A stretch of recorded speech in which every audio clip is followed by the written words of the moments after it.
दोस्तों आज मैं इस वीडियो में आप लोगों को ग्रेटेस्ट इंटीजर फंक्शन के बारे में बताने जा रहा हूँ। ग्रेटेस्ट इंटीजर फंक्शन आईआईटी और सीबीएसई दोनों ही पॉइंट ऑफ व्यू से काफ़ी इम्पोर्टेंट टॉपिक है और अक्सर इस टॉपिक में स्टूडेंट्स को प्रॉब्लम्स आती है कि किस तरह से आप ग्रेटेस्ट इंटीजर फंक्शन को डील करें और कभी नेगेटिव वैल्यूज के लिए प्रॉब्लम आती है, कभी पॉजिटिव वैल्यूज में कुछ प्रॉब्लम। तो जो भी प्रॉब्लम इसमें है वो हम एक एक करके डिस्कस करेंगे और स्टार्ट करते हैं कि ग्रेटेस्ट इंटीजर फंक्शन एग्जैक्टली होता क्या है और कैसे हम डील करते हैं इसको। सो फर्स्ट ऑफ ऑल आप ग्रेटेस्ट इंटीजर फंक्शन को GIF के शॉर्ट फॉर्म से भी जानते हैं इसको। और ग्रेटेस्ट इंटीजर फंक्शन बेसिकली एक स्क्वायर ब्रैकेट के अंदर नंबर लिखा जाता है। ये एक स्पेशल फंक्शन है। सभी आप जानते हैं सभी लोग कि फंक्शन एक स्पेसिफिक टास्क के लिए बनाया जाता है। फंक्शन क्या होता है? फंक्शन एक स्पेसिफिक टास्क के लिए होता है। सपोज यहां पर मैं एक इनपुट डालूं और फंक्शन उसका आउटपुट अपने उस रूल के अकॉर्डिंग आउटपुट देता है। सपोज ये ग्रेटेस्ट इंटीजर फंक्शन है, तो ग्रेटेस्ट इंटीजर फंक्शन में आप यहां पर कोई भी रियल नंबर डालिए, x belongs to real number आप डालिए, जो आउटपुट होगा दैट विल बी इंटीजर।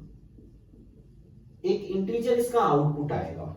सो आप कोई भी रियल नंबर डालेंगे, इंटीजर क्या होगा, आउटपुट क्या होगा? इंटीजर होगा। तो ग्रेटेस्ट इंटीजर फंक्शन को हम या ग्रेटेस्ट इंटीजर फंक्शन की वैल्यू को हम इस स्क्वायर ब्रैकेट के थ्रू डिनोट करते हैं। स्क्वायर ब्रैकेट के अंदर फंक्शन लिखा जाएगा and that is called greatest integer function.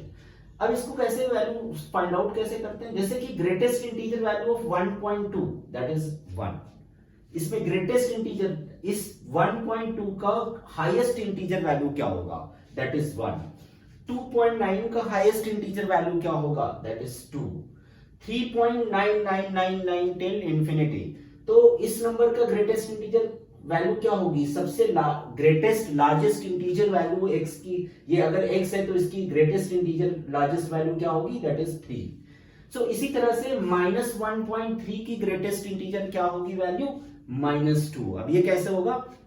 तो अब देखिए एक नंबर लाइन पर मैं आप लोगों को बताना स्टार्ट करता हूं। सपोज 1.2 कहां पर होगा? 1.2 यहां पर होगा। इसके 1.2 के लेफ्ट मोस्ट में कौन सा इंटीजर है? That is 1। So answer is 1। 2.9 suppose यहां पर कहीं पर होगा 2.9। 2.9 के लेफ्ट मोस्ट में कौन है? सबसे पहले कौन सा इंटीजर मिलेगा हमें? 2 मिलेगा। तो answer is 2। 3.999 suppose close to 4 होगा। क्लोज टू 4 के पास में अगर लेफ्ट में सबसे पहले इंटीजर आप देखेंगे that is 3। So answer is 3। इसी तरह से नेगेटिव नंबर के लिए आप देखिए -1.3 का जो ग्रेटेस्ट इंटीजर हम देखेंगे, -1.3 कहां पर होगा? -1.3 यहां पर होगा। -1.3 के लेफ्ट मोस्ट में कौन सा इंटीजर मिलेगा? -2। तो आपको देखना है उस नंबर के लेफ्ट मोस्ट में सबसे पहले मींस कौन सा इंटीजर है, that is the answer of this number. So इसी तरह से अगर ये इंटीजर वैल्यू ही इसके अंदर लिखी हो दैट इज इक्वल टू 2, मतलब इंटीजर है तो इंटीजर ही आंसर आ जाएगा। -3 है तो -3 आंसर आ जाएगा। तो बेसिकली आपको क्या पता चला कि इंटीग्रल ग्रेटेस्ट इंटीजर फंक्शन में हम क्या लेते हैं? लेफ्ट मोस्ट इंटीजर वैल्यू लेते हैं। और इसमें एक और ऑब्जर्वेशन इंपॉर्टेंट है कि 1.2 में और 1 में बड़ा कौन है? जो इस स्क्वायर ब्रैकेट के अंदर वैल्यू लिखी है वो ग्रेटर होगी हमेशा इससे। 2.9 में 2.9 बड़ा होगा 2 से। इस तरह से आप देखेंगे तो जो अंदर वैल्यू लिखी है वो हमेशा या तो बड़ी होगी, ये वैल्यू ग्रेटर है इससे, या एग्जैक्टली इक्वल भी हो सकती है जब इंटीजर वाला केस होगा। तो यहां से आप बोल सकते हैं कि ग्रेटेस्ट इंटीजर फंक्शन जो होता है वो x से छोटा होता है। इसका जो रिजल्ट आएगा वो x से छोटा आएगा या एट मैक्स इसके इक्वल हो सकता है, बट x-1 से बड़ा होगा। छोटे का मतलब ये नहीं कि आप कितना भी कम कर लो, x-1 से बड़ा होगा for all real values of x। ठीक है। अगर x greatest integer value of x की वैल्यू x के इक्वल है, सो आपने देखा वो दोनों बराबर कब होते हैं? जब x इंटीजर होगा, then x is an integer. Integer के केस में दोनों बराबर होंगे। Second, it is the left most integer value, जो अभी आपने देखा था कि क्या होता है कि लेफ्ट मोस्ट में जो सबसे पहले इंटीजर होता है x के लेफ्ट मोस्ट में, that is the answer of greatest integer function. So इसमें आपने देखा कि किस तरह से ग्रेटेस्ट इंटीजर की वैल्यू ये आएगी, 1.2 की ग्रेटेस्ट इंटीजर वैल्यू 1 आ रही है, इसी तरह से 2.9 की 2 आ रही है, और ग्रेटेस्ट इंटीजर हमेशा एग्जैक्टली x जो नंबर है उससे या तो छोटा होगा या तो बराबर होगा। सो ग्राफ के बारे में देखते हैं। ग्राफ प्लॉट करने से पहले हमें क्या करना पड़ेगा कि हम कुछ वैल्यूज के लिए इसको सॉल्व करते हैं, कुछ वैल्यूज के लिए इसे सॉल्व करते हैं। जैसे मैंने यहां पर लिया x की वैल्यू को 0 से 1 इंटरवल में लिया, x belongs to 0 to 1, तो ग्रेटेस्ट इंटीजर क्या होगा, when x lies between 0 to 1, 0 से 1 के बीच में कोई भी वैल्यू आप ले लीजिए, तो लेफ्ट मोस्ट में सबसे पहले कौन पड़ेगा, 0 पड़ेगा, तो 0 to 1 आ जाएगा, ग्रेटेस्ट इंटीजर 0 आ जाएगा। जब x की वैल्यू 1 से लेकर 2 के बीच में होगी तो वैल्यू ग्रेटेस्ट इंटीजर की 1 आएगी। इसी तरह से 2 से 3 में 2 आएगी, 3 से 4 में 3 आएगी, 4 से 5 में 4 आएगी। इसी तरह से आप ले सकते हैं नेगेटिव के लिए भी, -1 से 0 में -1 होगी, और -2 से -1 में -2 होगी। तो इस बेसिस पे अगर हम ग्राफ प्लॉट करें तो हमारा ग्राफ क्या आएगा, when x lies between 0 to 1, तो ग्रेटेस्ट इंटीजर वैल्यू कितनी होगी, y is equal to greatest integer value of x का ग्राफ प्लॉट कर रहे हैं आप। तो यहाँ पर y की वैल्यू कितनी, y कौन सा रिप्रेजेंट किया जाएगा, ग्रेटेस्ट इंटीजर की जो वैल्यू होगी, तो ग्रेटेस्ट इंटीजर की वैल्यू 0 से 1 के बीच में 0 रहेगी। जैसे ही x की वैल्यू 1 हो जाएगी तब ये वैल्यू ग्रेटेस्ट इंटीजर, जब x की वैल्यू 1 होगी तो y की वैल्यू भी 1 आएगी, ग्रेटेस्ट इंटीजर फंक्शन की वैल्यू भी 1 हो जाएगी। तो ये इंटीजर हर एक इंटीजर पे जंप लेगा, ठीक है। इस तरह से जैसे आपने इंटीजर 1 पे जैसे ही पहुंचे तो 1 पे ये क्या हो गया, 1 पे इसकी वैल्यू 1 हो गई, ठीक है। 1 से 2 के बीच में जब x की वैल्यू 1 से 2 रहेगी तो ग्रेटेस्ट इंटीजर क्या होगा, जब x की वैल्यू 1 से 2 होगी ग्रेटेस्ट इंटीजर 1 रहेगा, तो 1 से 2 के बीच में ग्रेटेस्ट इंटीजर y की वैल्यू 1 रहेगी, 1 हाइट पे रहेगी। बट जैसे ही आप x इक्वल टू 2 करेंगे तो वैल्यू 2 पर पहुंच जाएगी। देन इसके बाद 2 से 3 के बीच में ग्रेटेस्ट इंटीजर की वैल्यू 2 रहेगी, तो हाइट कितनी आएगी, y की वैल्यू क्या आएगी, 2 आएगी। इसी तरह से आप ये एक स्टेप फंक्शन होगा, 3 से 4 के बीच में 3 रहेगी। ऐसे ही नेगेटिव में अगर हम देखते हैं -1 से 0 में क्या होगा, -1 to 0 में -1 होगी। So when x lies between -1 to 0, y is equal to -1, सो ये -1 होगा। जैसे ही x की वैल्यू 0 होगी तब ये 0 पर पहुंच जाएगा। तो ये डॉटेड, ये जो सॉलिड डॉट है इसका मतलब है ये ग्राफ का में इंक्लूडेड है, मतलब y की वैल्यू है, और जो ओपन है इसका मतलब वो y की वैल्यू नहीं है, ठीक है, वो ग्राफ नहीं है। तो यहाँ पर ये पॉइंट आप देखेंगे कि -2 से -1 में ग्रेटेस्ट इंटीजर वैल्यू -2 मिलेगी लेफ्ट मोस्ट, तो y की वैल्यू -2 हाइट पे रहेगी इस पूरे इंटरवल के लिए।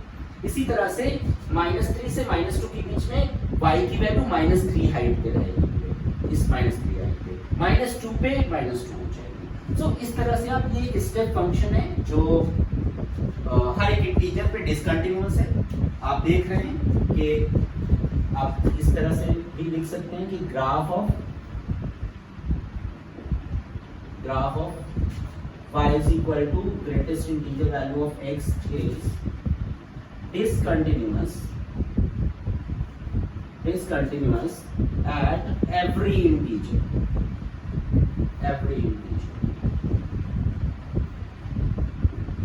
सभी इंटीजर पर ये डिसकंटिन्यूअस होगा।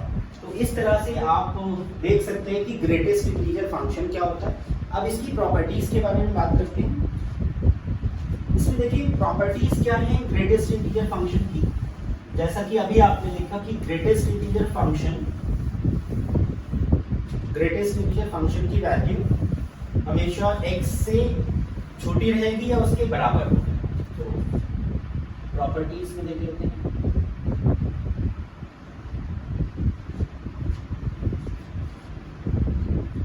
Greatest integer value of x is always greater than x minus 1, but less than or equal to x. Second one, when greatest integer value of x is equal to x, then x is an integer.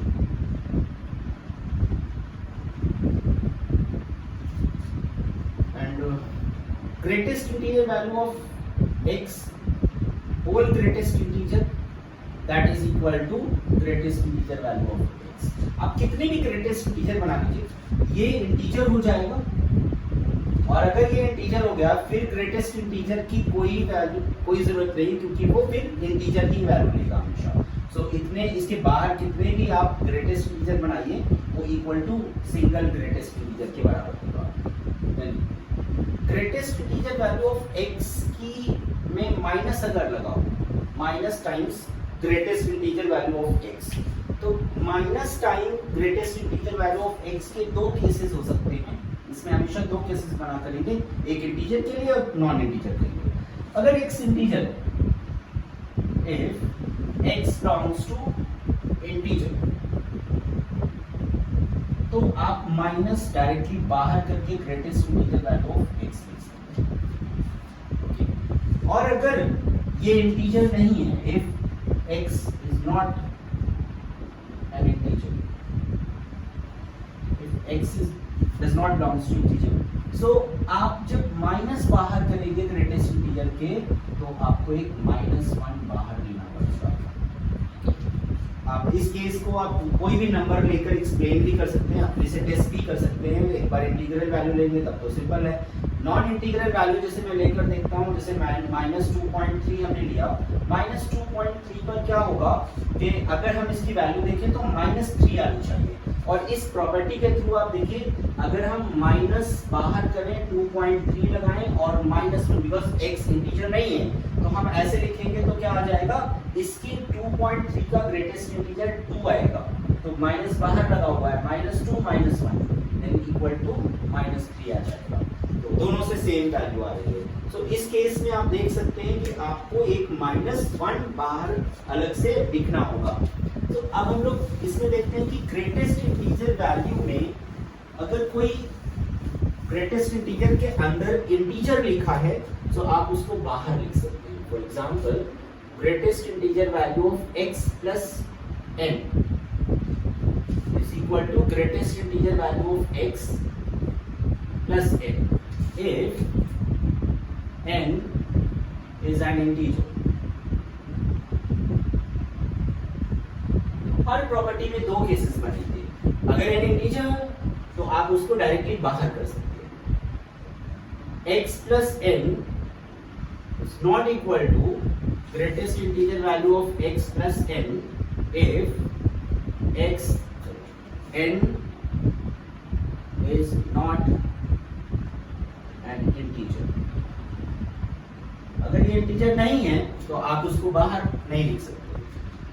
इसके अलावा अगर हम दो number हैं x plus y का whole integer लिखा हुआ है, सो ये वैल्यू हमेशा greatest integer value of x plus greatest integer value of y से ग्रेटर आएगा।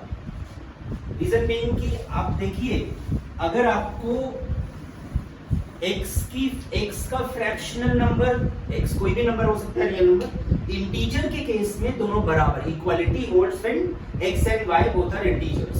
अगर x और y इंटीजर्स हैं तो इक्वालिटी होल्ड करेगी डेफिनेटली। उसके अलावा भी अगर दोनों के इंटीजर जो फ्रैक्शनल पार्ट है, दोनों के फ्रैक्शनल पार्ट का सम 1 से कम रहेगा तब भी ग्रेटर, दोनों की वैल्यू इक्वेट हो जाएगी, इक्वल हो जाएगी। लेकिन अगर इसका फ्रैक्शनल पार्ट और इसका फ्रैक्शनल पार्ट मिलकर 1 या उससे ग्रेटर आएगा तो फिर उस केस में ये वैल्यू ग्रेटर आ जाएगी इससे। एक एग्जांपल लेते हैं, जैसे मैं कहूँ 2.7 प्लस 3.5, तो इसकी वैल्यू कितनी हो जाएगी, दोनों अगर ऐड करते हैं, पहले हम इसको सॉल्व कर रहे हैं, दैट इज 6.2 आ जाएगा। 6.2 का जो ग्रेटेस्ट इंटीजर होगा दैट इज 6। और अगर इंडिविजुअली अगर आप इसको निकालेंगे 2.7 का ग्रेटेस्ट इंटीजर प्लस 3.5 का ग्रेटेस्ट इंटीजर, तो आपको आंसर मिलेगा 2 प्लस 3 दैट विल बी 5। ठीक है, तो इस केस में आप देख रहे हैं कि इनके जो फ्रैक्शनल पार्ट हैं वो 1 1 से उनका सम 1 से ग्रेटर आ रहा है, तो इसलिए जो सम आएगा वो एक नंबर ग्रेटर हो जाएगा। ठीक है, सो हमेशा याद रखिएगा कि x प्लस वाई हमेशा ग्रेटेस्ट इंटीजर के केस में ग्रेटर देन और इक्वल टू इसके होगा। और अगर ये नंबर सपोज इस जगह पर आपको लिखा होता 2.3 प्लस 3.5, तब दोनों वैल्यू बराबर आती, बिकॉज ये कितना होता 5.8, तो ग्रेटेस्ट इंटीजर वैल्यू 5 आता है इसका। और दूसरे केस में भी आपको इंडिविजुअली 2.3 एंड 3.5 इनका भी ग्रेटेस्ट इंटीजर आप निकालेंगे, तो 2 प्लस 3 दैट विल बी 5। इस केस में भी 5 आंसर आ रहा है। तो आपने देखा कि ग्रेटेस्ट इंटीजर की वैल्यू या तो इन दोनों का सम का greatest integer individual greatest integer के सम से हमेशा ग्रेटर आएगा या इक्वल आएगा। So next property